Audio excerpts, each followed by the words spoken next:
काय 100-150 लोकांना फोन लावलो आपल्या तालुक्यातून थोडा लोकांपर्यंत पोहोचायला पाहिजे बातमी म्हणून आम्ही एक प्रयत्न म्हणून केल्यानंतर आम्हालाही वाटलं एवढे लोक लांबणे येतील का.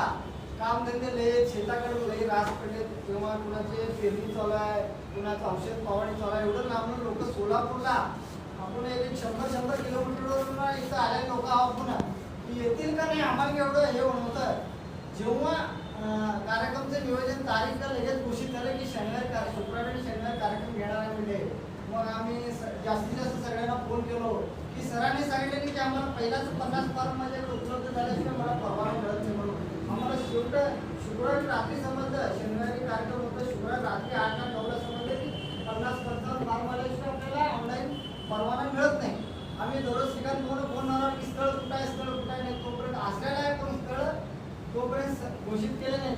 मग शेवटी रद्द झाल्या दिवशी आम्हाला शनिवार दिवशी 50-60 फोन आले सर की निघाला तुम्ही कुठं रद्द का झालं. आम्ही रात्रीच मेसेज सगळीकडे लगेच फॉरवर्ड केलं. काही जण मेसेज मिळत नाही सकाळी कामात राहते काही जण तुम्ही निघालो काही जण तुम्ही का रद्द झालं असं फोन लई जणांचे आले.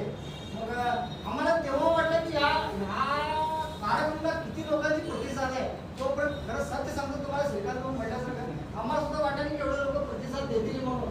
तेव्हा वाटलं की आमचे समाजाबाबत किती जागरूक आहेत या कार्यक्रमाला या मार्गदर्शनासाठी मी जाऊ शकतो मी फॉर्म भरू शकतो. तेव्हाच कळलं की एवढं मोठ्या प्रमाणात आम्हाला प्रतिसाद मिळाले. श्रीकांत भाऊ म्हटल्यासारखं 55 झाले आज 110च्या आसपास फॉर्म आले तर हे एक महामंडळाची योजनेला म्हणा आणि किंवा या लघुउद्योग सुधार सरांच्या या कार्यक्रमात म्हणा मोठ्या प्रमाणात फक्त म्हणजे नावी समाजाने या ठिकाणी हे सगळे तर मला माफ करा आणि या ठिकाणी मला बोलायला वेळ दिला हे महत्त्वाची गोष्ट आहे